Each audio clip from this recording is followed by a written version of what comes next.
ನಮಸ್ಕಾರ ಸ್ನೇಹಿತರೆ, ನಾನು ಶ್ರೀಧರ್ ಮೂರ್ತಿ ಶ್ರೀ ಕೇಟರರ್ಸ್ ಮೈಸೂರು. ನೀವೆಲ್ಲ ಹೇಗಿದ್ದೀರಾ, ಚೆನ್ನಾಗಿದ್ದೀರಾ ಅಂತ ಅನ್ನೋ ನಂಬಿಕೆಯಿಂದ ಇದ್ದೀನಿ.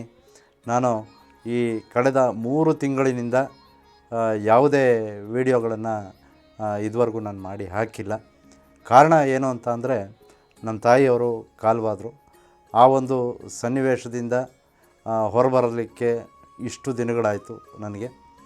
ಹಾಗಾಗಿ ನಾನು ಯಾವುದೇ ವಿಡಿಯೋಗಳನ್ನು ಅಥವಾ ಯಾವುದೇ ಖಾದ್ಯಗಳನ್ನು ಮಾಡಿ ತಮ್ಮೆದುರುಗಡೆ ಪ್ರಚುರಪಡಿಸಲಿಕ್ಕೆ ಆಗಲಿಲ್ಲ. ಅದಕ್ಕೆ ಕ್ಷಮೆ ಕೇಳ್ತೀನಿ.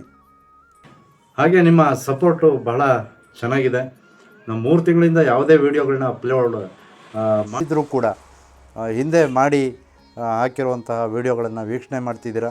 ಅದು ನನಗೆ ಬಹಳ ಸಂತೋಷ ಆಗ್ತಾಯಿದೆ. ನಿಮ್ಮೆಲ್ಲರ ಪ್ರೀತಿ ಸಹಕಾರ ಹೀಗೆ ಇರಲಿ. ಅದರ ಜೊತೆಗೆ ನನ್ನ ವಿಡಿಯೋಗಳನ್ನು ನೋಡಿ ಒಳ್ಳೆಯ ಉತ್ತಮ ಅಡುಗೆ ಕಾಂಟ್ರಾಕ್ಟರ್ ಅಂತ ಅನ್ನೋ ವಿಶ್ವಾಸ ಇಟ್ಕೊಂಡು ತಾವೆಲ್ಲ ಕರೆ ಮಾಡ್ತಿರ್ತೀರಿ, ನನಗೆ ಆರ್ಡ್ರ್ಗಳನ್ನ ಹೇಳ್ತಾ ಇರ್ತೀರಿ. ಬಹಳ ಸಂತೋಷದ ವಿಚಾರ. ಎಲ್ಲರೂ ಅವರವರ ಮನೆಯ ಒಂದು ಕನಸಿನ ಸಮಾರಂಭಗಳನ್ನು ಮಾಡಲಿಕ್ಕೆ ಭಾಳ ಉತ್ಸುಕರಾಗಿರ್ತಾರೆ, ಬಹಳ ಖುಷಿಯಿಂದ ಮಾತಾಡ್ತಾರೆ. ಕೆಲವರು ನನ್ನ ಇದನ್ನು ದರವನ್ನು ಕೇಳ್ತಾರೆ, ನಾವು ನಮ್ಮ ದರವನ್ನು ಹೇಳ್ತೀವಿ. ಇದನ್ನು ತಪ್ಪಾಗಿ ಭಾವಿಸಬಾರ್ದು. ಇರೋ ವಿಷಯವನ್ನು ನಾನು ನಿಮ್ಮ ಎದುರುಗಡೆ ಹೇಳ್ತೀನಿ.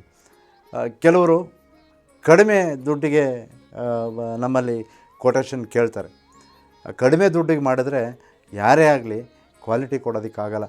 ಕೆಲವರು ಮಾಡಿದ್ರೆ ಅದರ ಕ್ವಾಲಿಟಿ, ಬಳಸುವಂಥ ಪದಾರ್ಥಗಳಾಗಲಿ, ಉಪಯೋಗಿಸುವಂಥ ತರಕಾರಿಗಳಾಗಲಿ, ಆ ತರಕಾರಿಯ ಒಂದು ಪ್ರಮಾಣ, ಯಾವುದಕ್ಕೆ ಎಷ್ಟು ಹಾಕಬೇಕು ಅಂತ ಅನ್ನೋದು ಯಾವುದೇ ಲೆಕ್ಕಾಚಾರ ಇಲ್ಲದೆ ಮಾಡ್ತಾರೆ. ಅದು ಆರೋಗ್ಯದ ಮೇಲೂ ಪರಿಣಾಮ ಬೀರುತ್ತೆ. ಯಾತಕ್ಕೆ ಅಂತಂದರೆ, ಉತ್ತಮ ದರ್ಜೆಯ ಪದಾರ್ಥಗಳನ್ನು ನಾವು ಬಳಸ್ತಾ ಇದ್ದಾಗ ನಮ್ಮ ಆರೋಗ್ಯದ ಮೇಲೆ ಅದು ಪರಿಣಾಮ ಬೀರೋದಂತೂ ನಿಜ. ಕಡಿಮೆ ದುಡ್ಡಿಗೆ ಒಪ್ಪಿಕೊಂಡಾಗ ಯಾರೇ ಆಗಲಿ ಅವರ ಕೈಯಿಂದ ಹಣವನ್ನು ಹಾಕಿ ಮತ್ತೊಬ್ಬರ ಮನೆಯ ಸಮಾರಂಭಕ್ಕೆ ಊಟೋಪಚಾರದ ವ್ಯವಸ್ಥೆಯನ್ನು ಮಾಡಲಿಕ್ಕೆ ಆಗದೇ ಇಲ್ಲ, ಯಾರೂ ಮಾಡೋದೂ ಇಲ್ಲ. ಏನು ಮಾತಾಡಿರ್ತಾರೆ ಅದರಲ್ಲೂ ಒಂದು 10-20% ಉಳಿಸ್ಕೋಬೇಕು ಅಂತ ಅನ್ನೋ ಆಲೋಚನೆಯಲ್ಲೇ ಕಡಿಮೆ ಒಪ್ಕೊಂಡ್ರೂ ಕೂಡ ಅದನ್ನು ನಿಮಗೆ ಮಾಡಿಕೊಡ್ತಾರೆ. ಅವರು ಎಷ್ಟು ಬಡಿಸ್ತಾರೆ, ಎಷ್ಟು ಕ್ವಾಂಟಿಟಿ, ಎಷ್ಟು ಪ್ರಮಾಣದಲ್ಲಿ ಒಂದು ಊಟವನ್ನು ಎಲೆ ಮೇಲೆ ಬಡಿಸ್ತಾರೆ ಅಂತ ಅನ್ನೋದು ಮುಖ್ಯ ಆಗುತ್ತೆ. ಹಾಗೆ ಕಡಿಮೆ ರೇಟ್ಗೆ ಒಪ್ಕೊಂಡ್ರೂ ಕೂಡ ಅದರಲ್ಲಿ ಯಾವ ದರ್ಜೆಯ ಪದಾರ್ಥಗಳನ್ನಾಗಲಿ, ತರಕಾರಿಗಳನ್ನಾಗಲಿ ಎಷ್ಟು ಪ್ರಮಾಣದಲ್ಲಿ ಉಪಯೋಗಿಸ್ಬೇಕು ಅಂತ ಅನ್ನೋದು ಇದಾಗಲಿ ಪ್ರತಿಯೊಂದು ಲೆಕ್ಕಾಚಾರಕ್ಕೆ ಬರುತ್ತೆ. ನಮ್ಮಲ್ಲಿ ಹಾಗಲ್ಲ.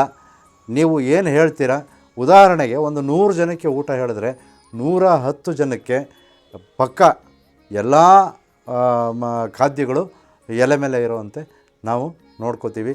ಎಲ್ಲೂ ಯಾವುದೂ ಅಡ್ಜಸ್ಟ್ಮೆಂಟ್ ಇರಲ್ಲ. ನಮ್ಮ ಉಪಯೋಗಿಸುವಂತಹ, ನಮ್ಮ ಕಿಚನ್ನಲ್ಲಿ ಉಪಯೋಗಿಸುವಂತಹ ಯಾವುದೇ ಪದಾರ್ಥಗಳ ಗುಣಮಟ್ಟದಲ್ಲೂ ಕೂಡ ನಾವು ಕಾಂಪ್ರಮೈಸ್ ಆಗೋದೇ ಇಲ್ಲ. ಯಾಕೆ ಅಂದರೆ, ಈ ಅನ್ನ ಅಂತ ಅನ್ನೋದು ಪರಬ್ರಹ್ಮ ಸ್ವರೂಪ. ನಾವು ಅನ್ನತೋ ಪ್ರಾಣ, ಪ್ರಾಣತೋ ಪರಾಕ್ರಮ ಅಂತೀವಿ.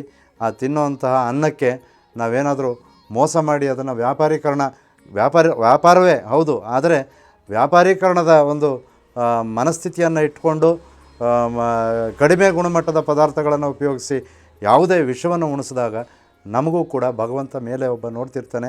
ನಮ್ಮ ಜೀವನ ಅಂತ್ಯದಲ್ಲಿ ಬಹಳ ಕೆಟ್ಟದಾಗಿರುತ್ತೆ ಅಂತ ಅನ್ನೋ ನಂಬಿಕೆಯನ್ನು ಇಟ್ಕೊಂಡಿದ್ದೀನಿ ನಾನು ಯಾವತ್ತೂ ಹೊಟ್ಟೆಗೆ ತಿನ್ನುವಂತಹ ಪದಾರ್ಥಗಳಿಗೆ ಯಾವುದೇ ವಿಧವಾದ ಮೋಸವನ್ನು ಮಾಡೋದಿಲ್ಲ.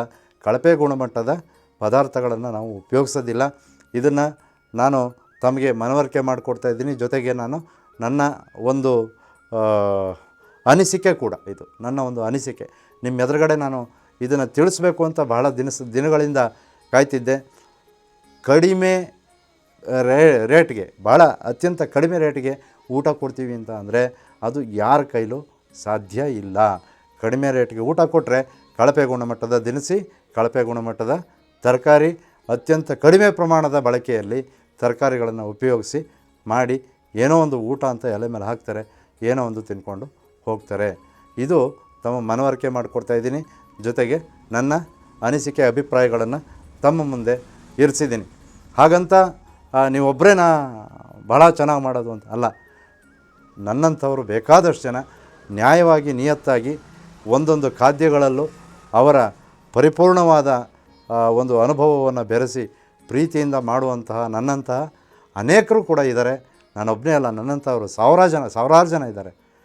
ಎಲ್ಲರೂ ಮೋಸ ಮಾಡ್ತಾರೆ ಅಂತ ನಾನು ಹೇಳಲಿಕ್ಕೆ ಬರೋಲ್ಲ. ಹಾಗಾಗಿ ಕಮ್ಮಿ ರೇಟಿಗೆ ಮಾಡಿಕೊಡ್ತೀನಿ ಅಂತ ಅನ್ನೋರನ್ನ ದಯಮಾಡಿ ನಂಬೋದಕ್ಕೆ ಹೋಗಬೇಡಿ. ಅಲ್ಲೇನೋ ಒಂದು ಬೇರೆ ಒಂದು ಹಿಡನ್ ಅಜೆಂಡಾ ಇದ್ದೇ ಇರುತ್ತೆ. ಹಾಗಾಗಿ 2 ವಿಧವಾಗಿ ನಾನು ನಿಮ್ಮಲ್ಲಿ ಕ್ಷಮೆ ಕೇಳಲಿಕ್ಕೆ ಬಯಸ್ತೀನಿ. 3 ತಿಂಗಳ ಹಿಂದೆ ನಮ್ಮ ತಾಯಿಯವರು ಕಾಲವಾದರು. ಆ ಒಂದು ದುಃಖದ ಸನ್ನಿವೇಶದಿಂದ ಹೊರಬರಲಿಕ್ಕೆ ಇಷ್ಟು ದಿನವಾಯಿತು. ಇನ್ನು ಮುಂದೆ ನನ್ನ ವಿಡಿಯೋಗಳು ನಿರಂತರವಾಗಿ ಬರ್ತಿರುತ್ತೆ. ತಾವು ನೋಡಿ ಇಷ್ಟು ದಿವಸ ಆದ ಅಡಚಣೆಗೆ ಒಂದು ಕ್ಷಮೆ ಕೋರ್ತೀನಿ. ಹಾಗೆ ಕಡಿಮೆ ದರ್ಜೆಗೆ ನೀವು ಮೋಸ ಹೋಗಬೇಡಿ ಅಂತ ಹೇಳಿದ್ರಲ್ಲಿ ನಂದೇನಾದರೂ ತಪ್ಪಿದರೆ ದಯಮಾಡಿ ಕ್ಷಮಿಸಬೇಕು ಅಂತ ಹೇಳ್ತಾ, ಈ ಮೂಲಕ ನಿಮ್ಮ ಮುಂದೆ ನಾನು ಇನ್ನು ಮುಂದೆ ಹಾಜರಿರ್ತೀನಿ ಅಂತ ಹೇಳ್ತಾ ಹೋಗಿದ್ದು ಬರ್ತೀನಿ. ನಮಸ್ಕಾರ. ನಿಮ್ಮ ಪ್ರೀತಿ, ದಯೆ, ವಿಶ್ವಾಸ ಪ್ರತಿಯೊಂದು ಹೀಗೆ ನಮ್ಮ ಮೇಲಿರಲಿ, ನಮ್ಮ ಸಂಸ್ಥೆಯ ಮೇಲಿರಲಿ ಅಂತ ನಮಸ್ಕಾರ. ಹೋಗಿದ್ದು ಬರ್ತೀನಿ.